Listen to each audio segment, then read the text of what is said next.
How do you process stress in your marriage? I know for me, when I'm under a lot of stress, I get very quiet and withdrawn. My wife, on the other hand, gets very active and very busy, and usually the cabinets in the kitchen all get reorganized. Obviously, we are living during some stressful times right now. Our routines have been changed and upended. There's an economic impact to this, and some of us are just feeling a lot of anxiety because we're facing the unknown. But how can we make sure that this doesn't take its toll on our marriage? And one thing I want to encourage you to do is to understand that you and your spouse might respond to and process stress very, very differently. And that's okay.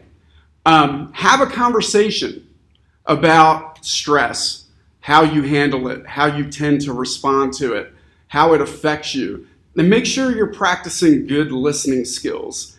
This is a great time to talk about your individual strengths and how you can play to them as a couple. But more than anything, attitude is everything.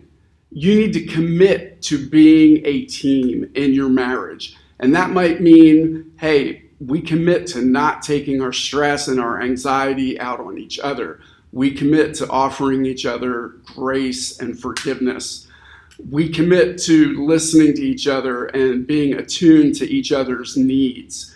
You know, these are some strange days that are up ahead of us, but they can be an opportunity for us. They don't have to just be an obstacle. I want to encourage you to cultivate an us against the world mentality in your marriage. You know, we talk a lot about how we wish we had more time together, and we say things like, well, we may not get quantity time, but we get quality time. Well, guess what?